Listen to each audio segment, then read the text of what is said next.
자매님 잠깐 옆에 네. 사놓고 장사를. 직접 만드는 거.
항상 순교자들의 가족들의 정부에 빌어서 우리 모두 하늘나라에서 성가정이며 살아갈 수 있도록 도와주십시오. 이들이 바치는 간절한 기도 들어주십시오. 우리 주 예수 그리스도를 통하여 비나이다. 아멘. 성부와 성자와 성령의 이름으로 아멘. 차분하게 잠깐 자리에 앉아. 네, 시민님 들어오십니다. 이리 도와주십니다.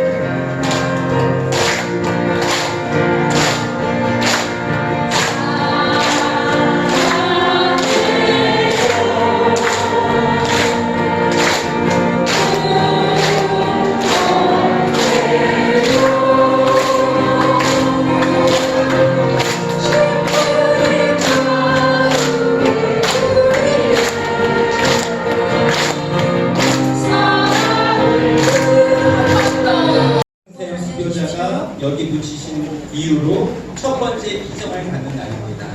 정말 많이 방치되어 있었던 이곳이 우리에게 목소리를 바치는 신앙을 물려준 항생은 수교자 묘역에 오늘 김유신께서 오셔서 평생의 성령의 은총을 받는다는 이 증언들과 우리에게 은혜를 나눠주시고자 오셨습니다. 우리 신부님 말씀이 잘 들어서 제가 그랬죠. 지난달에 분들이 지난달에 예약하신 분들이에요. 한 달 전에.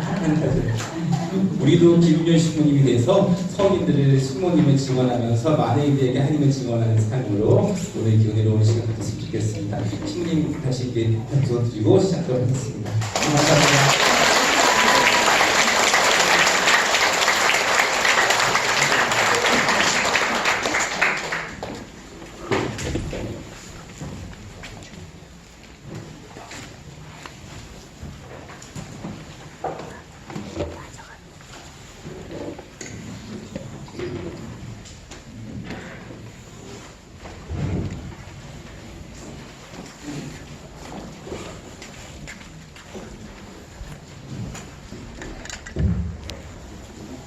주님의 기도 시작하겠습니다. 성부와 성자와 성령 아멘. 하늘에 계신 우리 아버지의 이름이 거룩히 빛나시며 아버지의 나라가 오시며 아버지의 뜻이 하늘에서와 같이 땅에서도 이루어지소서. 오늘 저희에게 일용할 양식을 주시고 저희에게 잘못한 일을 저희가 용서하오니 저희 죄를 용서하시고 저희를 유혹에 빠지지 않게 하시고 악에서 구하소서. 아멘. 은총의 아들 되신 마리아 받아소서. 주님께서 함께 계신 여인 중에 복되시며 태중의 아들 예수님 또한 복되시나이다. 천재 성모 마리아님 이제와 저희 죽을 때 저희 죄인을 위하여 빌어주소서. 함께 처음과 같이 이제와 항상 영원히 아멘. 성부와 성자와 성령의 이름으로 아멘. 참 예수님 참 예수님. 성령의 이름으로 평화를 빕니다. 아멘. 남들가 양주죠. 양주. 창문번호로 누가 묻혀 계시죠? 알렉시요. 빨리 이제 시복이 되고 나중에 이제 시소 연극 우리가 되겠죠. 한국에는 좀 그런 시복 시선을 기다리시는 분들이 많이 계시죠. 여기도 명실공히 나중에 이제 성지가 되게 될 겁니다. 성지가 되려면 몇 가지 조건이 필요해요. 처음에 역사성이 있어야 돼요. 우리 성지 한번 만들어보자. 좋은 땅 사가지고 나무 좋은 거 심고 꽃 많이 심고 자 오늘 저희가 성지다. 그래서 성지예요. 긴 역사 안에 하느님의 섭리가 그 안에서 이렇게 드러나는 거예요. 역사는 보면 두 가지가 있어요. 악의 역사가 있고 선의 역사가 있죠. 이 마귀의 역사도 보면 얼핏 보면 하느님의 역사처럼 보일 때가 있어요. 왜냐하면 마귀는 능력이 있지 않습니까? 예수님의 목소리로 흉내낼 때도 있고 또 성모님의 옷을 입고 나타나서 성모님 행세할 때도 있어요. 그렇기 때문에 이 역사 안에 분별이 필요한 것이지. 분별이. 그래서 그 역사를 통해서 하나님이 어떤 일을 하시는가를 교회는 잘 분별을 합니다. 내가 있었던 감옥에 매개 성모님 설레지 아시죠? 네. 내가 부임했을 때가 이제 110년 되더니 부임을 했어요. 근데 예전부터도 신부님들이든지 많은 분들이 한국에서 성모님의 성지가 제대로 된 성모님의 성지가 나온다면 아마 강북일 거다 그랬었어요. 그전엔 장원이라고 그랬죠. 근데 도가 충북, 경기도로 나눠지면서 다리 하나 건너서 저쪽은 경기도, 이쪽은 음성 이렇게 돼버린 바람에 옛날에는 그냥 장원 성당 하면은 그냥 지금 매 강북 성당을 뜻하는 거였습니다.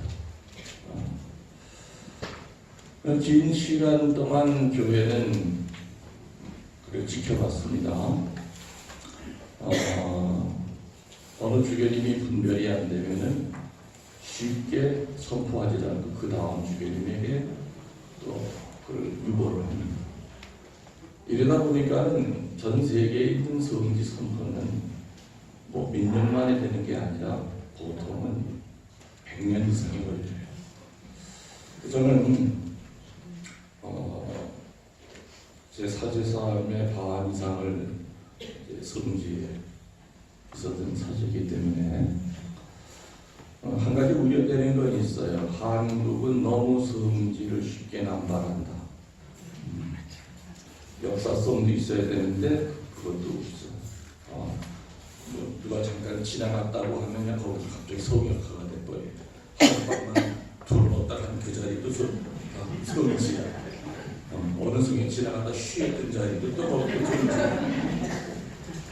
그런 거거든요. 그래서 역사성이 있어야 되고요. 그다음에 두 번째는 영성이 있어야 돼요. 영성은 저절로 만들어지는 게 아니죠. 영성만 있으면 안 되죠. 또 나중에는 열매까지 있어야 돼요. 역사성과 영성과 이 열매가 긴 세월 동안 고개 칼이더라도 더 해서는 안 되는 거. 또 개념 그밖에 없어요. 가족.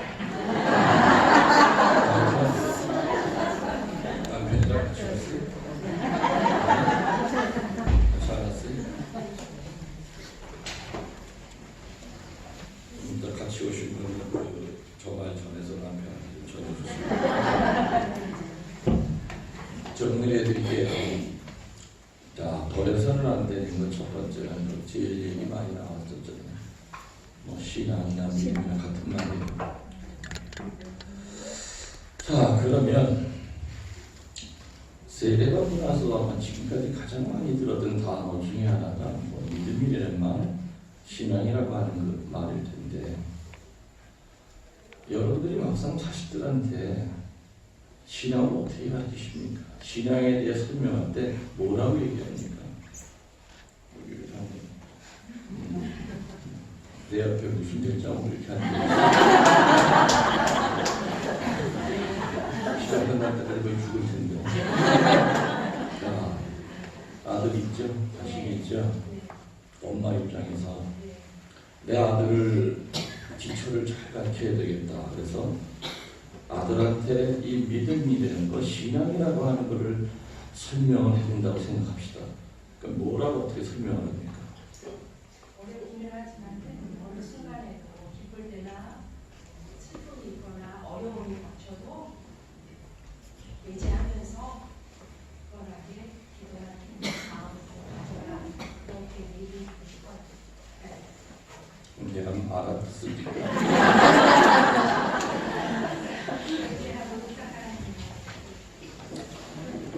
우리 형제님은 대자가 있죠. 대자 많습니까? 여덟 몇 명 있죠.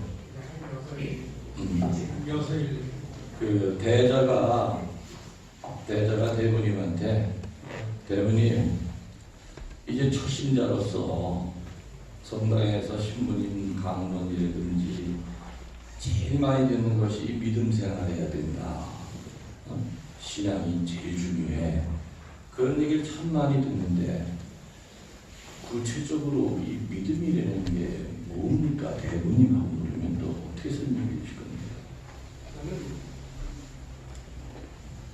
저는 믿음이라는 건 변함이 없는 거고, 그거를 초월해서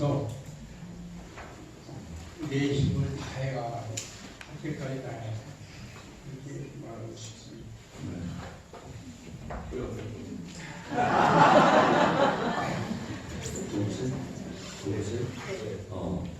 대녀 있을 거예요. 흔들리는 대녀가 있어요. 대녀한테 늘 바로잡아주려고 믿음의 핵심을 좀 이렇게 얘네들이 그냥 확 와닿게 얘기하고 싶다고 할 때 뭐라고 설명해 줄 것 같아요? 사실 지금도 어려운 숙제 중에 하나인데요. 자녀가 잘 안 나오고 있어서 늘 마음으로만 기도하고 또 데려가려고 해도 잘 설득이 안 돼서 어려움을 갖고 있습니다. 그렇지만 제 삶을 또 제 신앙을 보여주면서 자꾸 풀고 있기는 하고 있습니다. 지금 대녀가 지금 바로 앞에 있다고 생각하고 믿음을 설명할 것 같아요.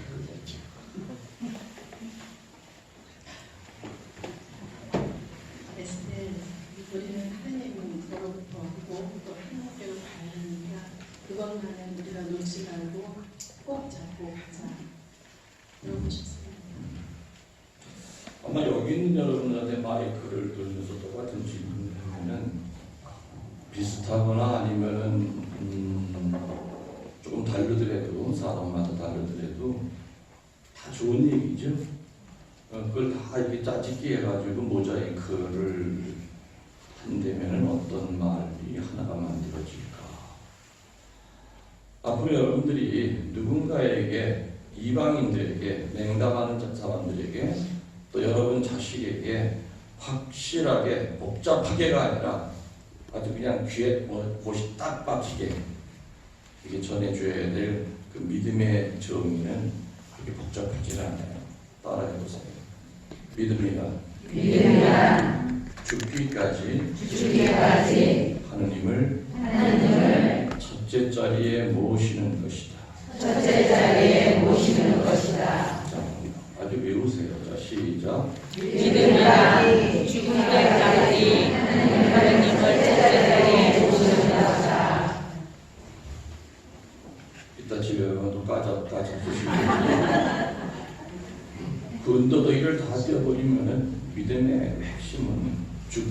그 하느님을 첫째 자리에 모시는 거예요. 뭐 하기까지? 죽기까지. 어렵지. 손가락 하나 잘라주기까지가 아니에요. 내 재산 내어주기까지가 아니에요. 죽기까지래요. 죽기까지 하느님을 몇째 자리에? 첫째 자리에. 첫째 자리에. 여러분 하느님들 첫째 자리에 모시고 사시냐 이거예요. 네. 나도 그대답을 못하는데 나보다 더 훌륭하신 분들이 많이 계시죠. 첫째 자리에 모시는 거 쉽지 않아요. 요즘 제가 구약 강의를 유튜브에서 하고 있는데 다윗 왕이 군전 위에 옥상을 거니다가 밑에 내려다보니까는 헐라당 벗은 여자가 목욕을 하고 있어. 그죠? 저 여자 누구냐? 전쟁터에 나가 있는 우리아의 아내 밧세바라고 합니다. 그 여자 데리고 와. 물론 성스러운 배복같이 흰 피부로 목욕을 해. 그땐 음란이 확 들어올 수 있죠. 그건 어떻게 보면 자연스러운 것이지만 다윗은 아이고 내가 이거 볼 걸 바꿔하면서 뒤로 돌아섰어야 돼. 근데 그때 다윗은 그때까지 자기가 가지고 있던 그 신앙이고 뭐고 이런 것들이 음란해집니다. 그래서 데려다가 자죠. 그리고 애가 임신이 돼요. 솔로몬이 임신이 된 건 솔로몬은 넷째예요. 애가 임신이 돼요. 애가 임신이가 덜컥 임신이 되니까 걱정스럽네. 그래서 어떻게 해요? 남편을 데려다가 들어서 참 특별 휴가. 근데 이 우리아는 상남자야. 진짜 필린이야. 내 저들이 지금 전쟁터에서 싸우고 있는데 내가 어떻게 내 아내와 동침을 합니까? 사흘 동안을 꼬박 군화도 하나 안 풀고 그렇게 해서 임신을 시키려고 했던 그 계획이 우리아의 자식으로 만들려고 했던 그 계략이 흩어지잖아요. 그러면 어떻게 해요? 편지를 하나 써서 보내죠? 그 편지에 뭐라고 적혀 있습니까? 이 편지를 가져가오는 이놈을 최전방에 내보내서 죽여야 돼. 죽였어요. 음란죄를 덮기 위해서 살인죄까지 저질러요. 다윗이. 그 슬기롭고 영특하던 그 다윗이 그 여자가 목욕하는 거 하나 보고 난 다음에 해가 뒤집어진 거예요. 그리고 그때 그 부인이 이게 첫 부인이 아니잖아요. 부인이 많았어. 자식들도 있었고. 다윗조차도 하나님을 늘 첫째 자리에 모시고 사는 거 쉽지 않았어요. 나중에 멘토 역할을 하는 나탄 예언자가 나타나서 예를 들죠. 왕이시여 세상에 이런 경우가 어디 있는지 한번 들어보시려 그래. 얘기해보라. 우리 동네 우리 고을의 성에 부자가 있고 아주 가난뱅이가 있는데 부자는 양이랑 소랑 뭐 어마어마하게 많아. 근데 가난뱅이는 새끼 양 한 마리를 자식처럼 여기면서 그 새끼 양을 키우고 있었다 이거지. 근데 부자 집에 손님이 왔는데 그 부자는 그 많은 양과 소 중에서 어느 거 하나 잡을 생각하지 않고 하나밖에 없지 딸처럼 여기는 그 가난한 사람의 양을 데려다가 죽여서 그를 대접을 했어요. 왕이시여 어떻게 생각하십니까? 그러니까 다윗이 뭐라고 그래요? 쳐 죽일 놈. 세상에 그렇게 못된 놈이 없어. 나탄이 뭐라고 그럽니까? 그 인간이 바로 당신이야.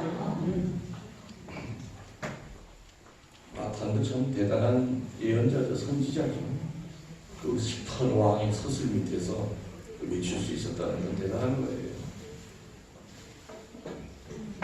다윗은 하나님을 두려워하는 사람이었기 때문에 늘 나탄의 말을 통해서 하나님의 목소리를 들려했었죠. 이 음란 때문에 눈이 뒤집어져 있다가 나탄 예언자의 그 직언을 듣고 난 다음에 다윗은 야훼이시여 이 몸이 죄를 지었나이다. 그 다음 변명을 안 해요. 앉으려고 했는데 너무 저렇게 이쁨을 내가 어떻게 앉죠? 이런 표현다. 우리는 죄에 떨어졌으면 죄에 졌다고 하면 되는 건데 세상이 나를 이렇게 죄 짓게 했다든지 도둑질하러 들어가면서 아니 문이 열려있는 걸 내가 어떻게 안 들어가? 문을 좀 짱가면 내가 안 들어갔을 거 아니야. 나를 괴롭히니까 내가 할 수 없이 견디지 못하는 걸 죽였지. 모든 잘못의 전부를 자기한테 안 집어씌워요. 항상 어느 일정 부분은 저 사람 때문에 내가 이렇게 죄를 졌다고 이렇게 여기죠. 근데 다윗은 그 다윗이 그래서 훌륭한 것 같아요. 야훼여 이 몸이 죄를 졌나이다.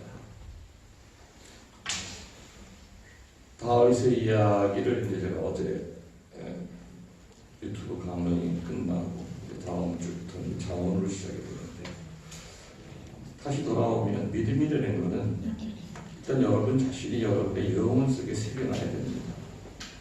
헷갈릴 때마다 갈팡질팡할 때마다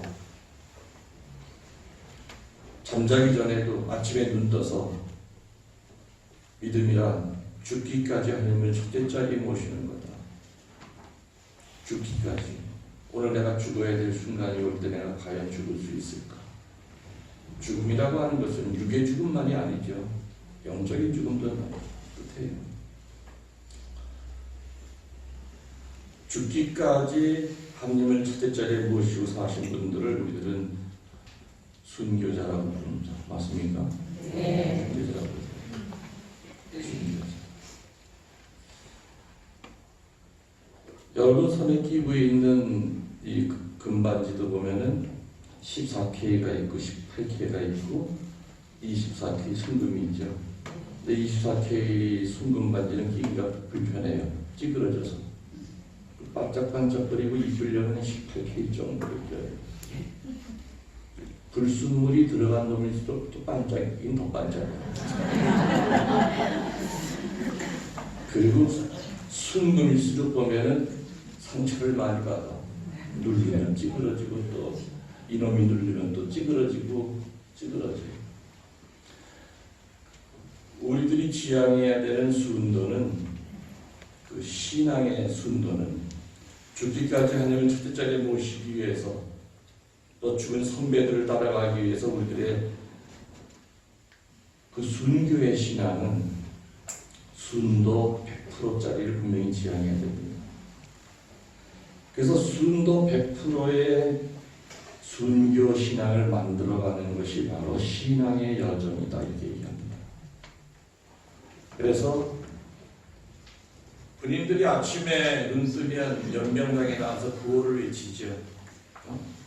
마찬가지로 우리 신자들은 아침에 눈을 뜨면 신앙의 구호를 외쳐야 돼요. 따라해 보시겠습니까? 오직 예수님께 대한 사랑. 오직 예수님께 대한 사랑. 오직 예수님께 대한 충성. 오직 예수님께 대한 충성. 오직 예수님께 대한 순명. 오직 예수님께 대한 순명. 오직 예수님께 대한 사랑, 충성, 순명. 그 오직이라고 하는 것은 순도를 나타냅니다. 18K짜리 예수님에 대한 사랑을 갖고 있는 사람도 있고요. 14K짜리 갖고 있는 사람도 있고 24K짜리 순금 사랑을 갖고 있는 사람도 있죠.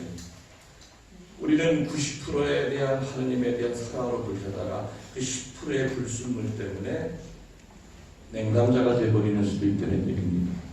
충성도 마찬가지고 순명도 마찬가지죠. 좀 전에 제가 그런 얘기를 했어요. 죽기까지 하나님을 첫째 자리에 모시는 거, 이게 바로 믿음의 정의다. 이렇게 살아가신 분들을 우리들은 딴 나라에서가 아니라 우리 한국 땅에서도 수많은 그 순교자들이 죽기까지 하나님을 첫째 자리에 모시다 가신 분들이죠. 첫째 자리에 모시는 거 쉽지 않아요. 아침에는 첫째 자리에 모셨다가 저녁 때가 되면 돈이 첫째 자리에 올라갑니다. 자매들한테 내가 이렇게 개인적으로 물어봐요. 자매 솔직하게 얘기해봐요. 잔머리 굴리지 말고 지금 머릿속에 1번부터 10번까지 귀한 거를 머릿속에 진열해 놨을 때 제일 첫 번째 자리가 누가 있냐면 자식이라고 그래요. 난 되게 깜짝 놀라서 남편이 있어. 남편 아니니까 그랬더니 아이고 신부니까 신부님 결혼 생활 안 해봐서 모르셔. 남편이요 몇 년 안에 담불장 빠져요. 그다음부터 그냥 사는 거예요. 무슨 뭐 로미오와 줄리엣처럼이야.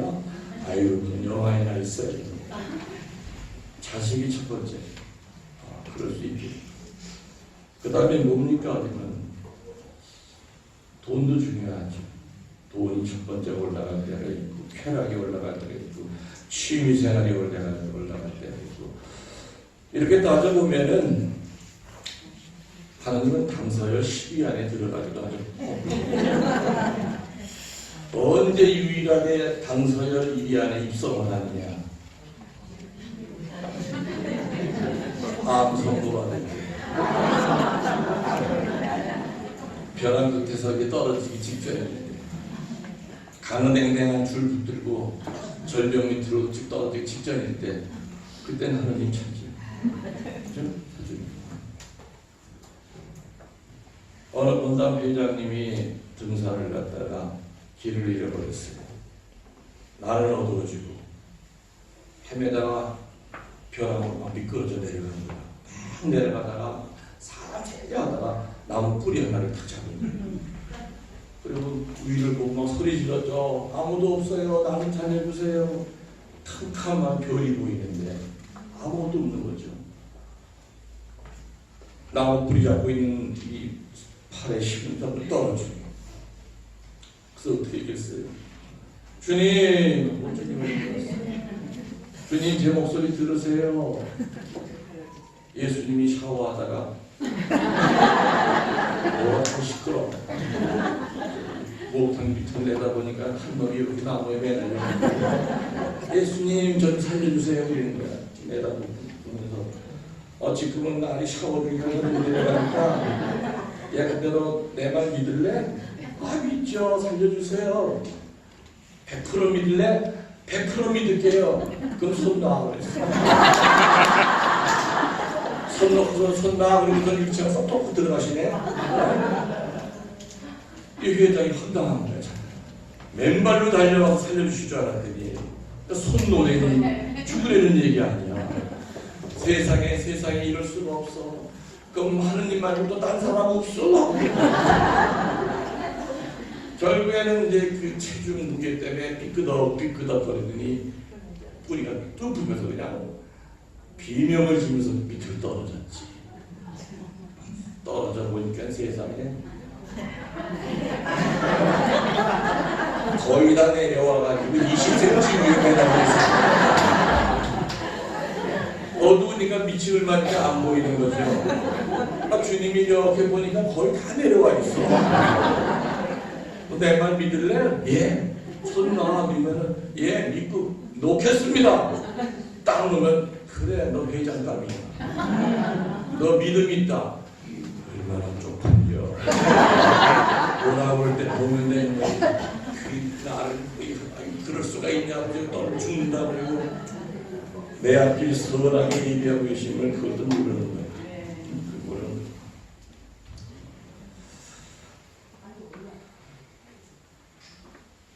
저는 베티 성지에 한 7년을 살았었어요. 성모님 성지에도 꽤 오래 있었죠. 베티 성지는 어느 신부님이랑 관련이 있는 것이 아십니까? 최영업 신부님. 최영업 신부님은 순교를 못하셨기 때문에 땀의 순교자, 백색 순교자라고 부릅니다. 그리고 목이 잘려 돌아가신 분들을 피해 순교자라고 그러죠. 최영업 신부님의 아버지는 성인이십니까 아닙니까? 성인이세요. 성함이 어떻게 되시죠? 최영암 프란시스코, 엄마는 이성래 마리아. 자식이 6이에요. 그 중에 최영암 이 소년이 제일 장남. 그리고 한국의 첫 번째 신학생이죠. 원래 고향은 충남 청양 다락골입니다. 다락골에서 공소회장을 보다가 박해가 심하니까는 어디로 가냐? 인천에 가면 그 부천이라고 있어요. 부천에 가면은 청나라고 하는 동네가 있어요. 그 청나라라고 하는 곳에서 공소회장을 하면서 그때 그 청나라에서 최영업 신부님은 신학교를 해요. 그래서 최영업 신부님은 충남 다락골에서 간 게 아니라 인천 부천 청라에서, 지금 청라가 신도시가 됐죠. 네. 그 전에는 공소였어요. 그래서 내가 인천 교구에 피정 가면은 언젠가 한번 청라분당을 갔었어요. 바로 이 동네에서 최영업 신부님이 마카오로 간 거 아니면 깜짝 놀래요. 분당 신부도 모르는 거예요. 자부심을 가져요. 그때 그랬지. 1930년에 마카오로 갔죠. 아들을 신학교 보내고 난 다음에 이 가족들은 박해를 피해서 그 다음에 한양으로 왔다가 또 강원도 금성으로 갔다가 또 다시 경기도 부천으로 왔다가 마지막 자리 잡은 데가 경기도 과천의 수리산에 자리 잡습니다. 그 수리산 교우촌에서 1839년 7월 31일 날 포졸들에 의해서 체포가 됩니다. 최영암 프란시스코가. 그래서 끌려가서 태형 30대에 맞고 곤장을 110대를 맞고 치도곤을 25대를 맞아요. 그래서 메독이 올라가가지고 그 안에서 메독으로 병사합니다. 그때 나이가 35이에요. 그 다음에 이제 이성래 마리아가 깐난아기 하나를 데리고 남편이 죽고 끌려 들어옵니다. 매일같이 불려나가서 매를 맞고 그랬니 젖이 안 나오잖아요. 매를 맞는데 젖이 나올 수가 없죠. 감옥에 같이 들어온 막내 아이 최스테파노, 걔는 배고파 죽겠다고 한강거리는데 매 맞고 들어온 이성래 마리아는 젖을 물리기 위해서 피가 범벅이 된 그 가마떼기를 뜯어서 입에다 씹어 먹습니다. 어떻게든지 젖을 내버리려 안 나오죠. 결국에 막내 최스테파노는 빈젖을 빨다가 그냥 굶어 죽어요. 막내가 오간에서 막내가 굶어 죽는 것을 보고 이성래 마리아가 이성을 밀었어. 나 배교하겠다. 밖에 있는 애들 데리고 살아야 되겠다. 나 하느님 버리겠어. 막내 시체를 안고 집으로 달려갑니다. 얘들아, 네 동생 죽었어. 죽었으니까는 다른 애들이 있어서 엄마를 집에 못 들어오게 문 앞에 막아서가지고 엄마 동생 우리들한테 줘요. 양지바른 곳에 묻을게요. 그리고 엄마는 다시 돌아가세요. 나중에 큰형이 사제가 돼서 우리 앞에 나타났을 때 천주님을 배반하는 엄마가 어찌 감히 큰형의 얼굴을 볼 수 있겠소. 우리는 어떻게든지 살아남아서 형님 만나. 엄마 우리가 아무 걱정하지 말고 모든 길 돌아가세요. 그때야 정신이 바짝 난 이성래 마리아는 죽은 막내 아들을 아이들한테 맡기고 다시 포도청에 들어와서 법정 문을 두들기면서 나 가두시오. 아까 한 말 취소요. 난 절대 하느님 배반 못해요. 다시 끌려 들어갔죠. 그래서 모진 옥살 끝에 목이 잘리죠. 목이 잘립니다. 그리고 그 형제들은 거지가 돼서 떠돌아요. 포졸들이 동네 사람들한테 뭐라고 명령을 내렸느냐. 밥 주지 말라. 역적의 자식들이니까 밥 주지 말라. 그러니까 이 동생들 위해서는 동네마다 다니면서 개 밥통에 있는 그 보리밥 하나랑 개랑 싸우는 거예요. 그러니까 개한테 물리고 아무 풀이나 뜯어먹기가 식중독이 나가지고 그냥 배는 상처를 들어오고 이 광경을, 이 소식을 최영업 신부님이 듣는 거예요. 최영업 신부님은 천신만고 끝에 1849년 4월 15일 날 사랑의 소풍을 갔죠. 그리고 묘령에 있는 차구성당에서 7개월 동안 사목하다가 6번의 시도 끝에 조선에 입국을 합니다. 그리고 주교님에게 제일 먼저 부탁을 드리죠. 주교님, 동생들을 먼저 한번 찾아보고 오겠습니다. 허락을 받고 가보니 동생들은 거지가 돼서 갔더군요. 업장이 무너지고 하늘이 무너지는 느낌이었을 거예요. 내가 신학교 갈 때는 그거 하나 때문에 아버지는 매에 맞아 죽고 엄마는 목이 잘려 죽고 막내 동생 구경도 못 해본 그 막내 동생은 옥에서 울다가 빈접 빨다가 아사로 죽고 동생들은 뼈와 가축밖에 안 남아서 온몸에 부스러운 덩어리로 개 취급당하면서 떠돌아다니는 그 모습을 봤을 때 최영업 신부의 마음이 어땠겠어요? 나 하나 때문에 이렇게 집안이 풍지박산이 났구나. 그래도 최영업 신부님은 이를 바짝 다룹니다. 그리고 열심한 교우들에게 동생들을 부탁을 하고 한국의 첫 번째 본당인 베티로 발령을 받아서 옵니다. 베티 성전에 그 당시에 소신학교가 있었죠. W 주교님이 이제 대신해서 최영업 신부님이 3년 동안 대신해서 사목을 하죠. 7, 8월 장마철이 되면은 한글로 교리서를 작성을 하고 또 최영업 신부님은 신부 생활한 지 11년 6개월 만에 돌아가셨어요. 김대원 신부님은 1년 좀 남짓하셨죠. 11년 6개월 동안 남한에 있는 5개 도, 경기도, 충청도, 전라도, 강원도, 또 어디요? 경기도, 충청도, 경상도, 전라도, 강원도 이렇게 5개 도에 있는 127개의 공수가 있었어요. 그때 당시 127개를 혼자서 성공을 하신 거예요. 그래서 기록에 의하면 1년에 7,000리씩을 걸어다녔는데요. 7,000리면요 서울 왕복하고도 1,000리가 남아요.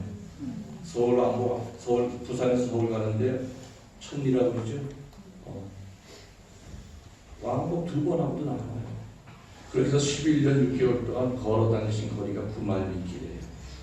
또 최영업 신부님 기도문에 보면은 9만 리길이라고 하는 그 단어가 나오죠. 그래서 나중에는 장질부상 먹은 게 없으니까 식복사가 따라다니면서 밥을 해줬겠습니까? 먹은 게 없으니까 회장님이랑 주변님에게 사목보하러 바로 올라갔다가 너무 몸이 힘든 거예요. 회장님 먼저 갔어요. 제가 뒤따라 올라갈 테니.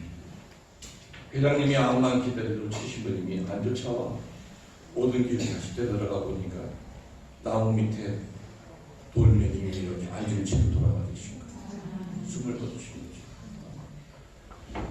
그래서 11년 6개월 동안 최영업 신부님은 한 달에 딱 3일밖에 잠을 못 주무셨대요. 그렇게 하면서 한국의 조선 땅에 있는 양들을 위해서 그야말로 있는 대로 몸에 진이 빠져서 그냥 쓰러지신 거예요. 그냥 촛불 스스로 꺼지듯이. 그렇지만 그분은 목이 잘리는 순교를 못했던 그 이유 하나 때문에 제가 베티 성지에 있을 때 이제 가경자까지 이렇게 만들었죠. 지금 계속해서 시록 준비하고 있죠. 뭐 최영업 신부님만이 아니라 각 교구마다 지금 시복 시성 이렇게 올라가 있는 분들이 굉장히 많이 계십니다. 여러분들 기도 중에 그런 분들 위해서 기도해야 되고 우리가 잊지 말아야 될 것 같습니다. 그래서 죽기까지 하나님을 첫째 자리에 모시는 것이 바로 순교인데 순교는 이렇게 최영업 신부님처럼 목이 잘리지 않았다 하더라도 백색 순교 할 수 있는 거예요. 그리고 그 부모님들처럼 피해 순교. 지금은 뭐 시절이 우리가 피해 순교를 하고 싶어도 할 수는 없죠. 우리 세대의 피해 순교를 해야 될 그런 시대가 안 들어오길 바라야죠. 그 대신 우리는 얼마나 영적인 순교, 엑세스 얼마나 했을 때는. 자, 어떤 버려서는 안 되는 것 첫 번째는 지금 얘기한 대로 신앙이에요. 신앙이 뭐냐고 누가 부르면 뭐라고 대답하신다고요?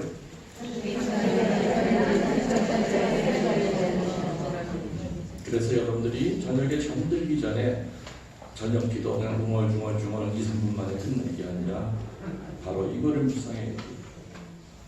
오늘 내가 하느님보다 웃자리에 모시고 산 것이 무엇이었던가? 내가 오늘 아침 교만하게 살았어. 교만이 바로 하느님보다 웃자리에 있었구나. 오늘 미움이 그렇게 나를 휘어잡았어. 내가 오늘 미움을 묵상하고 살았어. 하느님보다 웃자리에 있는 거는 전부 다 우상이에요. 그래서 우상의 정의도 아주 간단하게 따라하시면 이렇게 됩니다. 하느님을 밀어내고 그 자리에 떡하니 버티고 있는 것. 여러분들이 해보세요. 시작. 하느님을 밀어내고 그 자리에 떡하니 버티고 있는 것. 그게 뭐라고요? 우상이에요. 구약시대에는 금송아지가 우상이었지만 지금은 아니죠. 그게 눈에 보이는 걸로 안 나타나요. 하느님 밀어내고 그 자리에 버티고 있다. 오늘 어떤 사람에 대한 그 미움이 아주 그냥 이 목젖까지 올라왔어. 그놈을 속으로 열대 번 더 죽였어. 그 우상이에요. 우상 숭배지. 그래서 신앙이라고 하는 그 정의는 단 한 줄이지만 죽기까지 하나님을 첫째 자리에 모으시는 것. 하지만 그 안에 있는 내용을 우리들이 삶으로 표현하는 것은 굉장히 힘들어요. 손가락 하나 잘라 죽이는 것도 힘들거든요. 손가락은커녕 내가 가지고 있는 거 5개 중에 필요도 없는 거 2개 내놓기 싫어하거든요. 다 움켜쥐고 살려고만 하지. 하나밖에 없는 목숨인데 그것까지 내놔가면서 그래서 순도가 필요하다는 얘기예요. 오직 예수님께 대한 사랑, 오직 예수님께 대한 충성, 오직 10%의 불순종 때문에 배교자가 돼버려요. 이해가 되십니까? 네. 그래서 우리들이 지향하는 목표는 나는 막 적당히 하나님에게 순명하고 기분 내키면 사랑할 거고 그런 마음 자세를 갖는다고 하는 것은 그건 신앙이 아니라 종교인이죠. 대한민국은 우리 가톨릭은 종교인들은 더글더글 되는데 신앙인 얘기가 좀 힘들어요. 사진도 잘못하면 다 종교인으로 살아야 돼요. 신앙이네. 수녀들도 마찬가지고. 유니폼이 그 사람이 어떤 유니폼을 입었다고 해서 그 사람이 신앙으로 한꺼번에 바뀌는 건 아니죠. 또 버려서는 안 되는 거 두 번째, 그것도 뭐 있을까요? 나온 대로 또 한번 해보세요.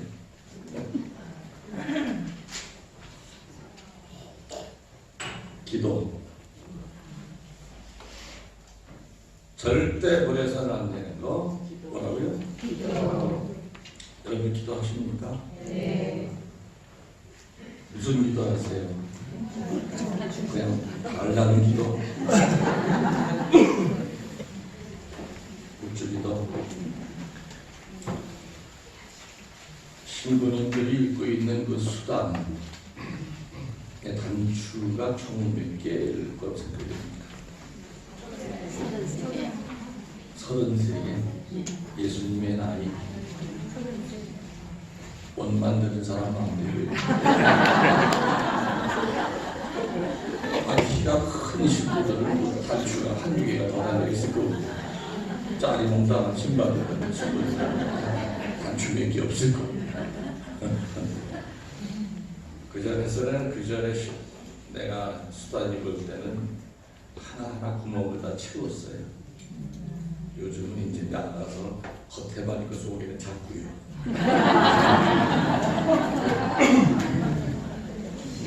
지금도 저는 거의 하나하나 채우는 수단이에요. 신학교 4학년 들어가면은 이제 독서직을 받으면서 이제 수단을 입어요. 얼마나 기분이 좋은지. 신학교 딱 들어가면은요, 그 수단 입은 4학년 선배들이 거의 하느님이었고 그렇게 거룩해 보일 수가 없어요. 나도 이렇게 4학년 지나가서 저 수단을 입나. 사실은 그 수단은 뭐예요? 수의야. 옛날에 시체 감쌌던 옷이에요. 그 뭐 좋다고 그걸 그렇게 수단을 딱 4학년 때 딱 입어요. 아침이 되면은 이제 수단 입은 사람들은 수단 입고 미사에 나가야죠. 아침에 일어나서 화장실 갔다가 그냥 정신없는 산책을 해서 옷을 단추를 치우다 보면 밑에 구멍이 하나 나고 정신이 바짝 나죠. 거울을 보니까 잘못 채서 내려온 거예요. 내 수단은 24개. 내 24개 구멍이 밑에부터 또 풀러서 또 올라와야 돼요. 그러다가 미사 시간에 늦은 게 내가 몇 번이에요. 그때 내가 수단을 입으면서 배운 그 교훈이 뭐냐. 첫 단추분력이 제일 중요해요. 세상 만사 이 첫 단추를 잘 채우면은 그 다음에는 눈을 감아도 이렇게 좀 손 가지고 채워놔. 근데 이 첫 단추 구멍을 엉뚱한 데다 껴놓으면 아무리 이쁘게 껴도 나중에 보면 이상해. 아무리 좋은 양복 입고 남대문 열고 다니면 또 오늘따라 이렇게 바람이 줄잘 들어오고 있어요.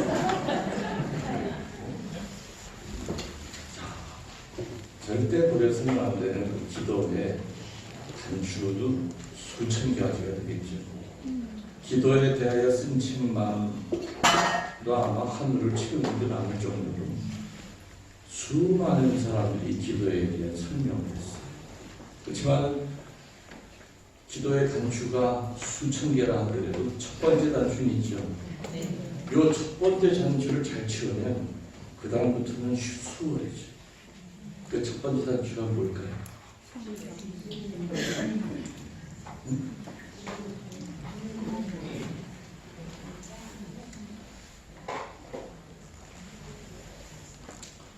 첫 번째 단추는 하느님과 흥정하지 말라 이거예요.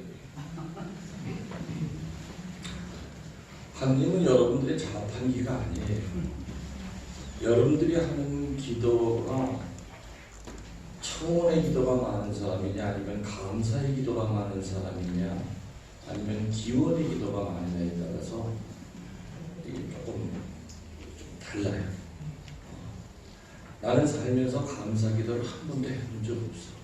가만히 내가 기도한 내용, 오늘 기도하고 어제 기도한 내용 보면은 몸이 여기가 아픈데 이것 좀 낫게 해주시고 로또도 건 지금 3년 차니까 하나만 딱 맞게 해주면 내 반은 승당에다 봉헌할 거고.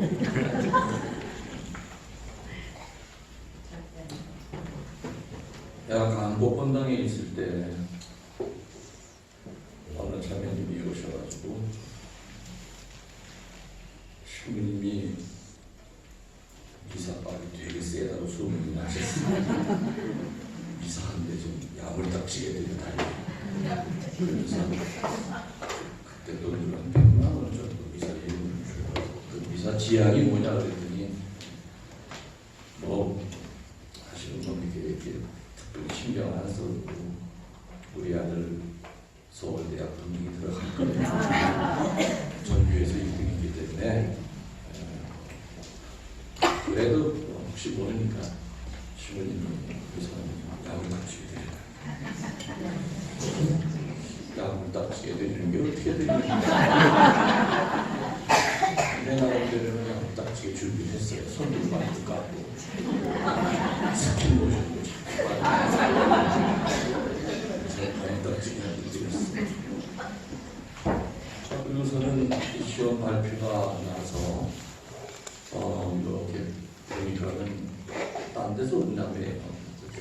몇 낚시자가 아니고 그 자매가 이렇게 중간에 앉아있는 고개를 푹 숙이고 있는 거예요. 가슴이 덜컥 내려. 아니 나무 다치게 되네. 그래서 그냥 미사 끝나고 제이 벗자마자 도망을 치려고 제이 눈앞에 딱 서 있는 거예요. 저는 그랬죠. 아유 자매님 축하합니다. 좋은 성적으로 들어갔죠? 그랬더니 그 자매가 신부님 얼마나 성의 없이 들이셨길래 그 아이 고등학교에서 10명이 서울대 갔대요. 근데 졸업 등수가 얘가 1번이야. 10명 가운데 9명은 다 붙고 1등으로 졸업한 얘만 떨어져. 신부님이 얼마나 엉터리로 미소를 부리는지. 아, 근데 그런 일이 있을 수 있어요. 뭐 이름은 잘못 쓴 거 아니에요. 빌렸었나? 그랬더니 안 듣기 싫고요. 손을 내는 거 내가 써야 되는 거. 봉투 달라고요. 무슨 봉투요? 신부님은 그 미사예를 받을 자격이 없는 사람이에요.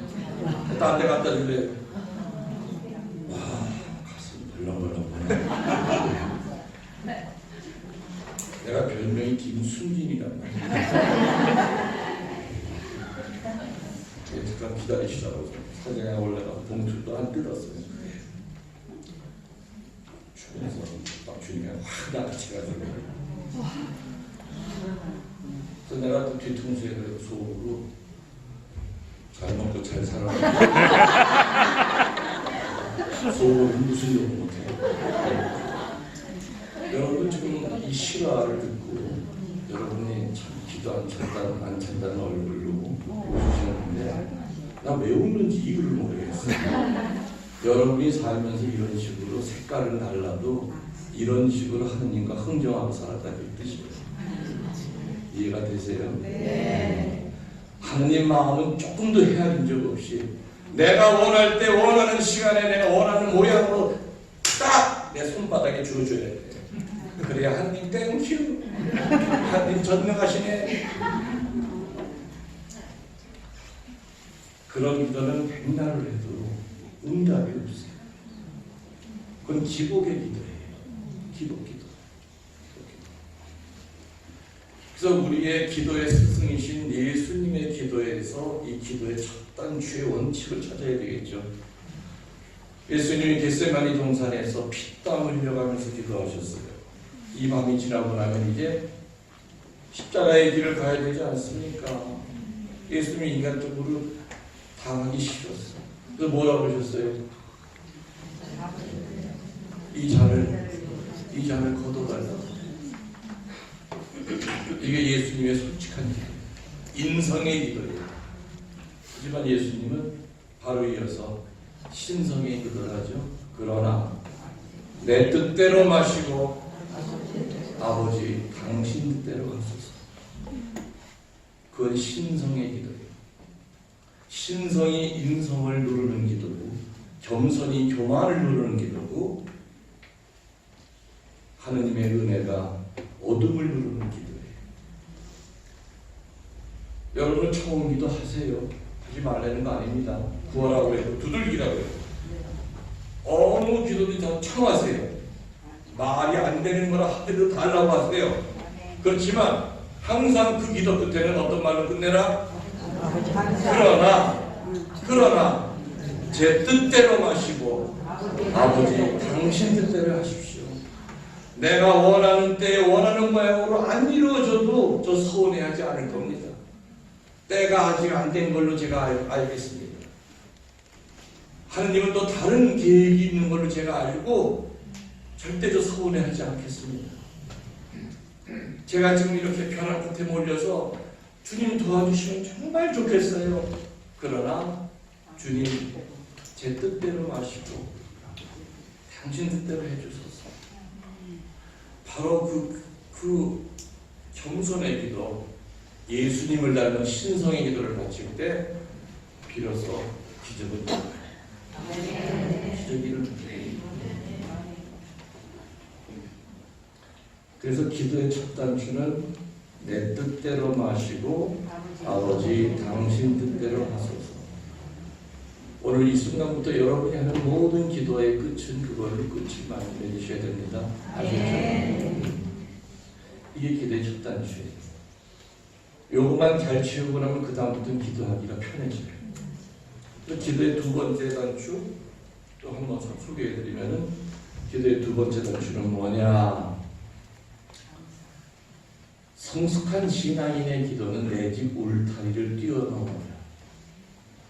그러나 성숙하지 않은 신앙, 성숙하지 않은 종교인들의 기도는 죽을 때까지 내 집 울타리 안에서 머물러요.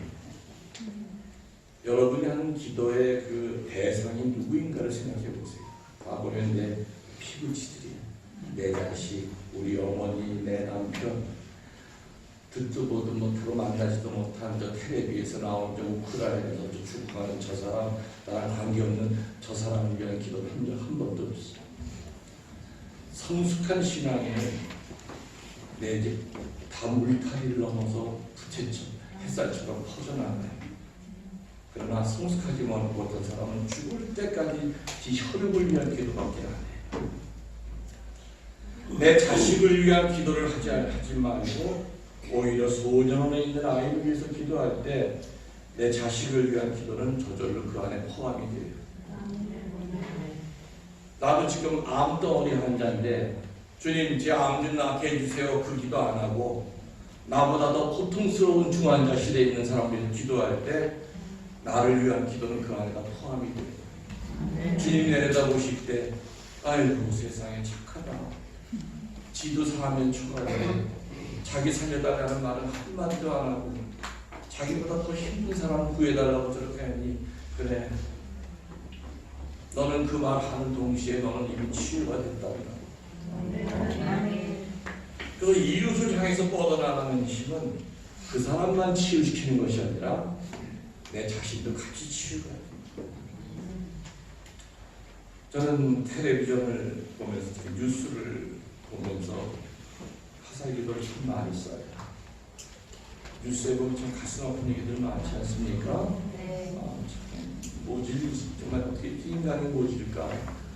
그러면 텔레비전 다 끄고 그 앞에 무릎 꿇고 주님 몇 시간 전에 이런 일이 있었다고 합니다. 주님 가서 좀 도와주세요. 그 울고 있는 유가족들 좀 위로해 주세요. 그때 그 사제의 진심 어린 기도는 사제가 천장을 뚫고 직선 익스프레스로 예수님 손바닥에 딱 올라가요. 여기 보니까 김웅렬 신부한테 온 편지야. 그거 좀 신경 좀 써달라고 하는 편지야.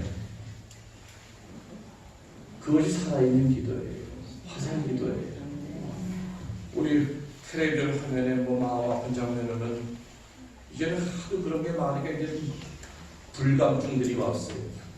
사람 죽여도 아주 잔인하고 못되게 죽여 어이구 무서워 보이지 사람 한두 개 죽는 것은 별 관심도 안 가져요. 그만큼 우리들이 그 어둠 속에 살아갔다는 그 뜻이죠. 그래서 성숙한 신앙인의 기도는 내 울타리를 넘었어요. 여러분들 소록도라고 아시죠? 네. 소록도 생각하면 생각이 나는 분이 있고요. 이 명동성당을 생각하면 또 생각이 나는 분이 있어요. 명동성당 앞에 옛날에 배베드로 할아버지라는 분이 명동성당 앞에서 구걸을 했어요. 그분은 굉장히 심한 중증 내성마비 환자예요. 그냥 온몸을 비틀어요. 그래서 신자들이 지나가면서 동전 주는 거 가지고 빵 하루에 2개 먹고 나머지 다 성당 헌금을 해요. 그 베베드로 할아버지는 명동성당의 미사가 하루에 되게 많죠. 단 한 대도 안 맞아. 그래서 명동성당에 새로 보좌 신부들이 오면은 그 베베드로 할아버지 입에다 성질에 넣어주는 연습부터 해야 돼. 이렇게 넣어주면 입이 휘어나와. 이를 돌아갈까 예상해서 입이 휘어나와. 김수환 추기경님도 지나가시다가 항상 그 베베드로 할아버지한테 기도를 부탁했어요. 했을 정도로 그 베베드로 할아버지는 그냥 조금 성당에서 사시는 분이었어요. 명동성.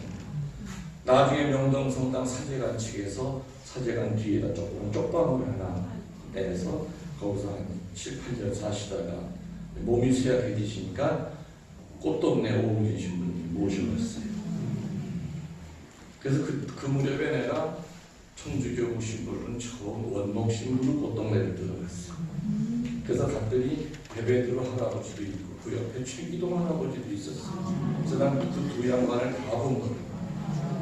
베베드로 이미 최기동 할아버지는 이 치매 때문에 좀 정신이 왔다 갔다 하는 상황이었지만은 베베드로 할아버지는 정말 몸은 밖에 정신이 없어도 항상 손에 묵주.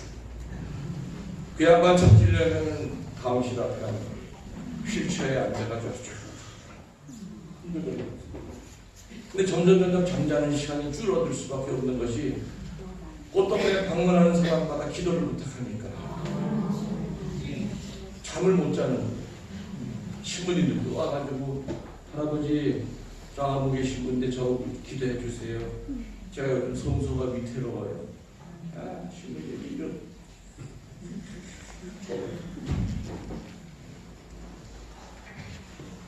그래서 꽃동네 가면은 베베드로 할아버지가 정말 기도 많이 하는 할아버지였어요.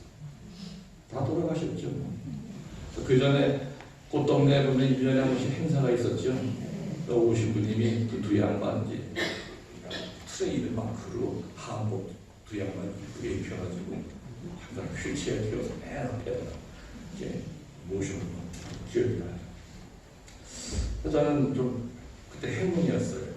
살아있는 성인들 둘을 베베드로 할아버지랑 최기동 할아버지 두 분을 내가 만나서 얘기하고 그 양반을 머리도 담아주고 그렇게 것이 지금 사제의 삶을 살아가고 있는데 그분이 나를 전부해 줄 거다 하는 그 생각을 갖게 되죠. 소록도에 가면은 스테파노 할아버지가 있어요. 신학생 때 제가 두 방학을 거기서 신학교 때 보냈는데 지금 이제 소록도가 좀 다리로 연결이 되죠. 그때만 해도 배를 들고 갔어요. 배는 음성 나와는 자총입니다.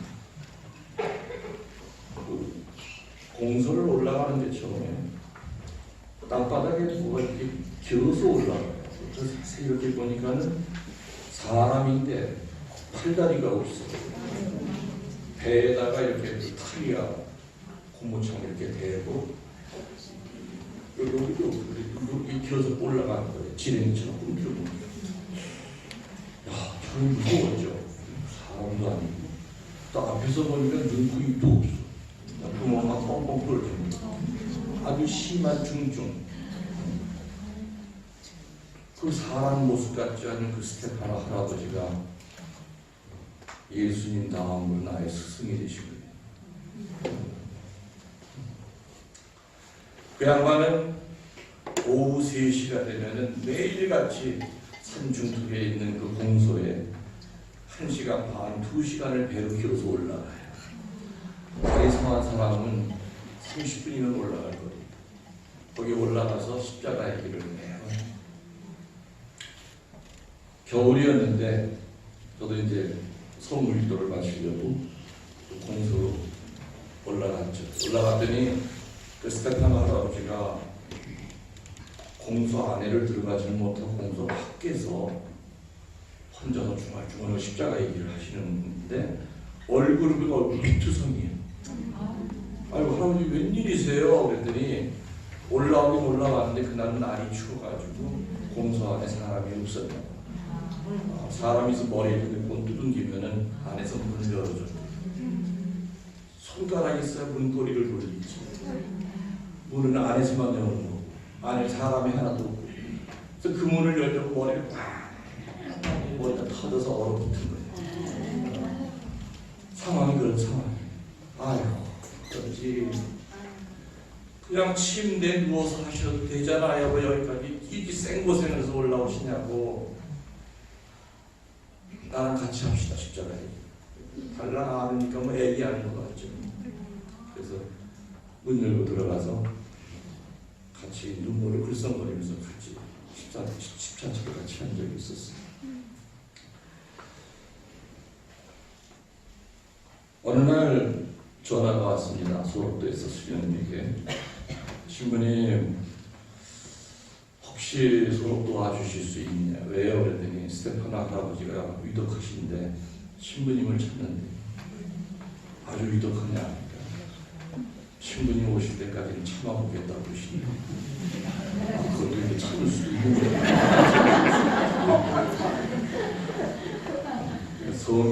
성인 정지에 오르는 것도 참나구나.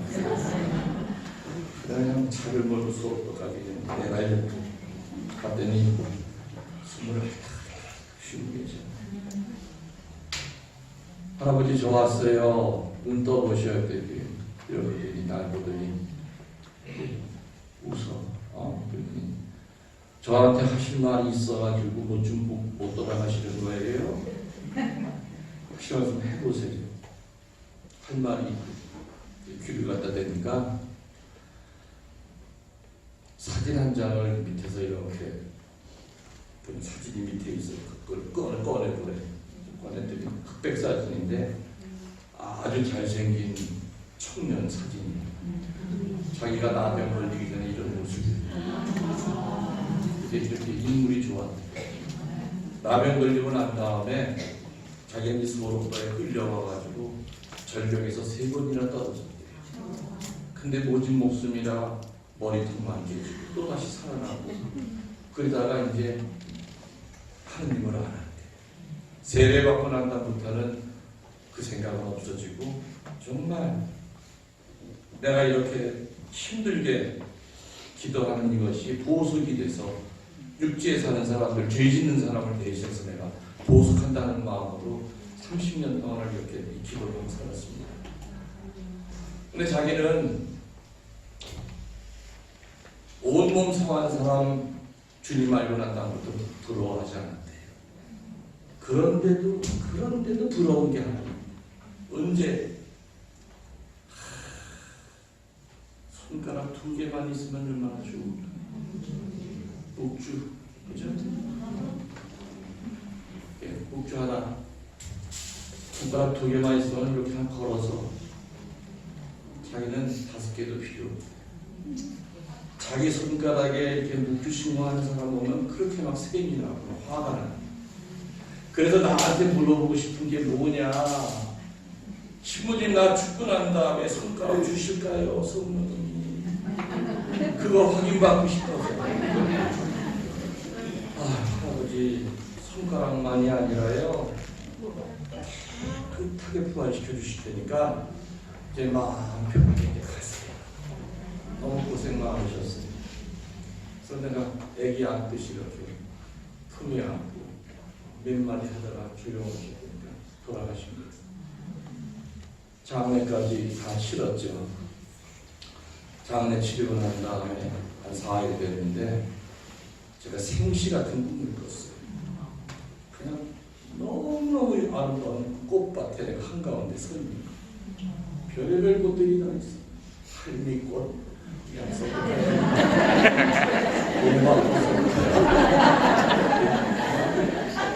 오마꽃이 다 있는데 저쪽에서 신부님 아무도 처음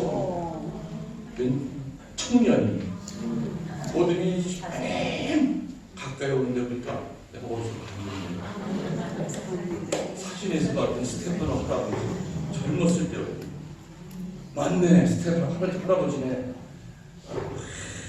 그런 신부님 보고 싶었어요. 근데 어떻게 아빠 터져인 거예요? 그러면서 그 스테파노 할아버지는 신부님 보세요. 손가락에 붙고 칙칙한 힘이에요. 여 손가락이 10개나 생겼고 저는 스테파노 할아버지를 그 꿈에서 끌어안으면서 성모님 감사합니다. 우리 스테파노 할아버지 이제는 손가락으로 이제 묵주기도 하겠습니다. 그분 묵주기도 어떻게 되는지 모르시죠? 네. 팔꿈치에다 고무줄을 묶어요. 나무 대게를 하나 띄어요. 그리고 땅바닥에 펼쳐놓고 이렇게 빼요. 이렇게 하면서 하루에 거의 거의 한 100단 이상 땅바닥에. 저 묵주가 이게 끓이려갈 정도로 달아. 새 묵주가 나오고 다 달아. 여러분들은 손가락이 10개나 있는데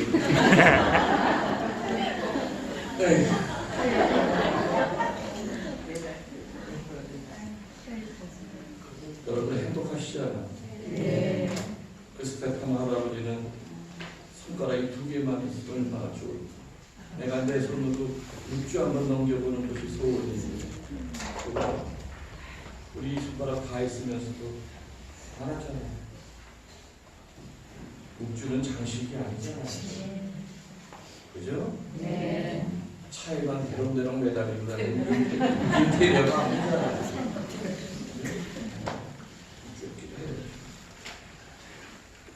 그래서 우리 주변에 보면은 베베드로 할아버지, 최기동 할아버지, 스테파노 할아버지 이런 우리보다도 정말 가진 것이 없고 정말 비참한 모습을 갖고 있음에도 불구하고 이웃을 향해서 뻗는 기도, 성숙한 기도를 하시는 분들이 너무너무 많아요.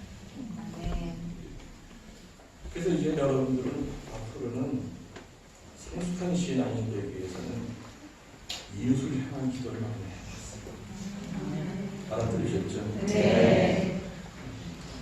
기도의 세 번째 단추는 뭐야? 결과를 눈으로 확인하려고 하지 마세요. 우리들이 늘 기도할 때 넘어지는 이유가 뭐냐면 기도하고 난 다음에 결과를 꼭 확인하고 싶어요. 그렇지만 내가 하는 기도가 분명히 하느님의 책에 기록이 되기 때문에 분명히 하느님이 원하는데 하느님이 원하는 방법을 분명히 주실 거예요. 어느 할아버지가 저를 찾아오셨습니다. 주님, 저 이제 성서를 위한 기도 안 바칠래요. 왜요? 우리 집이 4대째 순교자 집안인데 신부가 하나도 안 나와. 애들이 다 싹수가 노란. 저도 한평생 손주 가운데서 어떻게 신학교 들어갈 놈이 나오나 수녀원 들어갈 놈이 나오나 그렇게 기대하는데 정말 애타게 기도했는데 이제는 그 기도해봐야 소용이 없을 거예요. 그래서 내가 뭘 할게요? 할아버지 중단하시면 안 돼요. 계속 하셔야지. 할아버지가 우리 자손 가운데 3대 수도자 나오게 해달라는 기도는 분명히 하느님 책에다 기록이 되어 있답니다. 왜 할아버지는 할아버지 때에 친구가 나오는 걸 기대하시겠지만은 하느님의 뜻은 다를 수도 있어요. 할아버지 돌아가시고 난 다음에 100년 후에 추기경이 나올지 어떻게 맞죠? 네. 할아버지 돌아가시고 난 다음에 200년 후에 수도 원장이 나올지 어떻게 알아? 그 집안에서. 우리들은 시간과 공간의 제약 속에 살다 보니까 요 시간, 내가 오늘 요 시간에 뭘 해결하고 싶은 게 많죠? 네. 기도의 결과 조금만 잡고 싶은 게 많아요.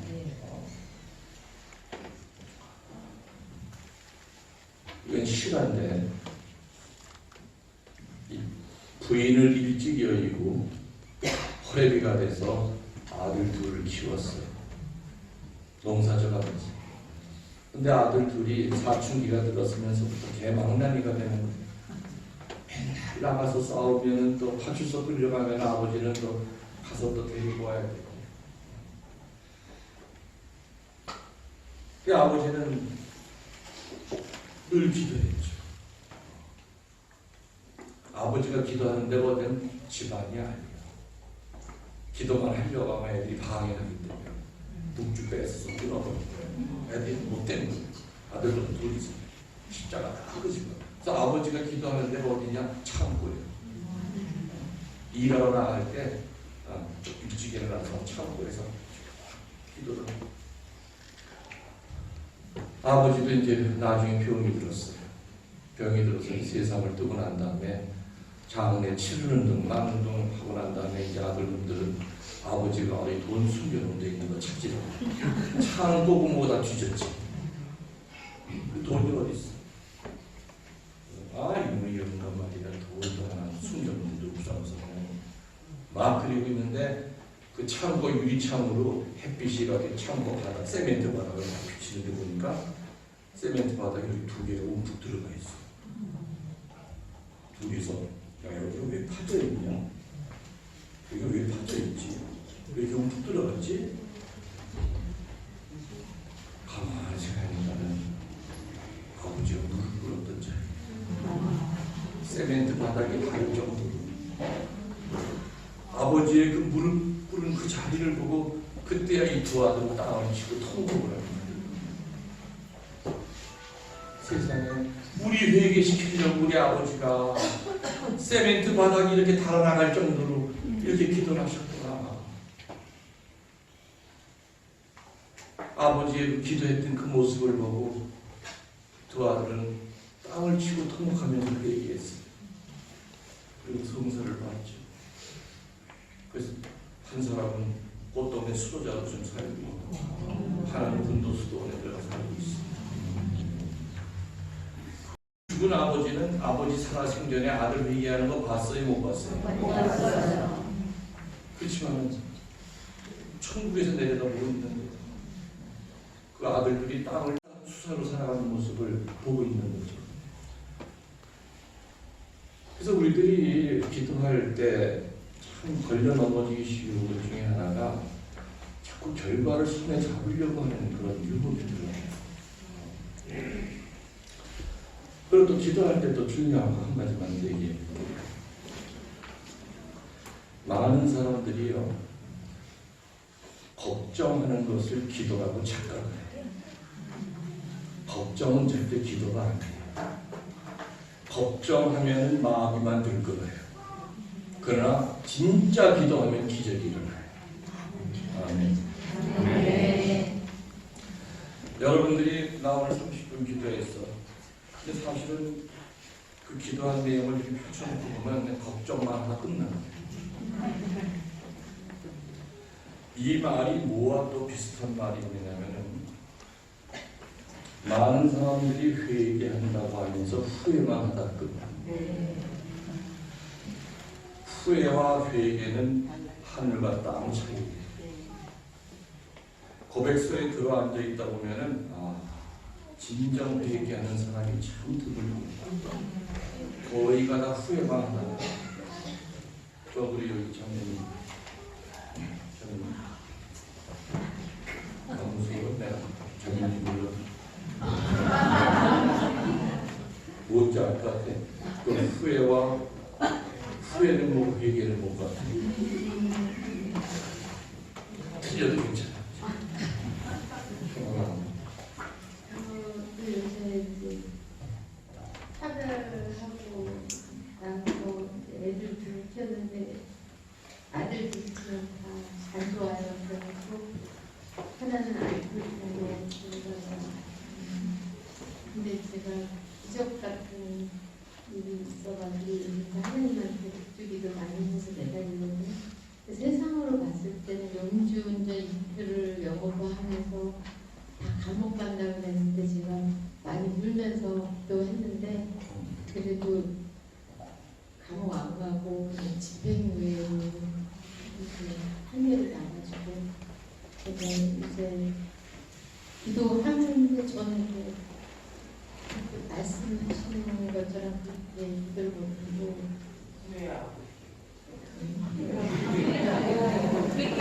후회한다는 거예요.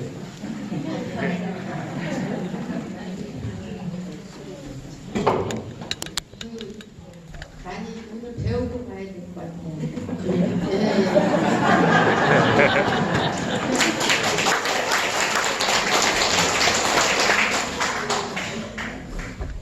사별하고 아이들 키우는 거 힘들죠. 조금 아까 후배 얘기도 했잖아요. 정확하게 얘기해 드릴게요. 후회랑 회개의 차이는 후회는 자기 중심적인 거예요. 죄에 떨어진 자존심이 상하는 거예요. 그렇기 때문에 후회만 하고 고백서를 보면은 같은 죄에 같이 반복으로 또 떨어져요. 그냥 후회, 아이고 등신아 또 들어와서 똑같은 죄 짓냐? 죄에 떨어진 내 자신이 싫은 거예요. 이게 후회예요. 대표적인 게 바로 자기 중심적으로 후회한 것 대표적인 것이 단 한 번 배반했지만 스스로 목매달아 죽은 유다스. 유다스는 예수님을 팔아먹을 때도 자기 중심으로 저 양반 그렇게 호락 안 죽어. 죽을 때 그리고 예수님 돌아가신 한 후에도 뭐까지 자기 중심적으로 했냐. 나 같은 사람 구원 받고 못 받고도 지가 판단했어. 그죠? 네. 자기 중심적으로 하는 게 후회예요. 근데 회개는 뭐냐? 하느님 중심이에요. 내가 냉담하는 동안 하느님 마음이 얼마나 아프셨을까. 하느님을 헤아리는 것이 회개예요. 그래서 옛날 교우들은요, 고백서에 들어오면은 어떻게 고백하는 줄 압니까? 제가 이러이러한 죄로 인하여 예수 성심을 아프게 했나이다. 제가 이러이러한 죄로 인하여 성모 성심에 상처를 드렸나이다. 늘 하느님의 마음을 헤아렸어. 제가 이러이러한 죄로 인하여 내 안에 계신 성령을 욕되게 했습니다. 요즘 신자들 고백서에 들어와서 그렇게 성사보는 사람 하나도 못 봤어요. 그렇게 성사보는 교우들은 다 이제 돌아갔어요. 교우들. 지금 주일 몇번 받았습니다. 고백서 안에 계신 예수님은 주일 몇 번 빠졌는 거 그거 들으려고 기다리시는 거 아니에요. 그래서 많은 교우들이 올바른 회개를 못하기 때문에 악습으로부터 벗어나지 못해요. 짓고 나서도 또 그 다음날 또 짓고. 그러나 내가 하느님 마음을 아프게 했다는 그 피나는 회개를 한다면은 그 죄에 떨어지려고 할 때, 주님 얼굴이 생각이 나. 저 양반 가슴에 또 못 박으면 안 돼. 한 일 생각하면 쉽게 죄 못 짓잖아요. 그죠? 네. 후회와 회개 차이를 확실히 아셨어요? 네. 그래서 여러분들이 1년에 2번이든 몇 번이든 아무튼 고해성사 보시기 전에 후회거리를 가지고 들어가시는 것이 아니라 정말 회개거리를 갖고 들어가셔야 돼요. 하느님 마음 아프게 한 게 무엇인가? 성모님 마음 아프게 한 게 무엇인가? 내 안에 계신 성령을 거스러서 내가 살았던 것이 무엇인가를 생각하면서 고백서 안에서도 그렇게 고백하세요. 내가 이러이러한 죄로 인하여 내 안에 계신 성령을 욕되게 했나요? 저는 그런 고백 들으면요, 저도 울컥거려요. 고백서 안에서 이분은 정말 하느님이 같이 옆에 계시구나. 근데 형식적으로 하고 나가는 거는 신부들이 들으면 뻔이야. 이건 성사도 안 돼. 1년에 2번 그것도 그냥 사제인 나도 한 달에 한 번 봐도 그렇게 죄가 많은데 1년에 2번 와가지고 주일 몇 번 받았어요. 그게 끝입니다. 세상에 우리 성당은 다 성령들만 살아가. 나도 시켰습니다. 그래도 시간이 안 나왔다. 그래요. 아무튼 첫 번째 시간은 여기까지 가지고 두고요. 이따 오후 시간도 그냥 되는 데까지 얘기를 할 겁니다. 원래 제가 준비해온 것은 큰 강의 2개인데 다 할 수도 있고 또 못 할 수도 있고, 그리고 오늘 못한 얘기들은 뭐 제 유튜브 들어가시면은 수많은 시적 방법이 있는 거 아시죠? 네. 영광이 성부와 성자와 성령께 처음과 같이 이제와 항상 영원히 아멘. 여러분들 자리에 잘 앉으셔야 됩니다. 신님 다시 한번 읽고 강해 주시기 감사드리고 시장님께서 신부님 모시고 먼저 올라가시고요. 저희가 회계 프로그램 할 게 있습니다. 회계.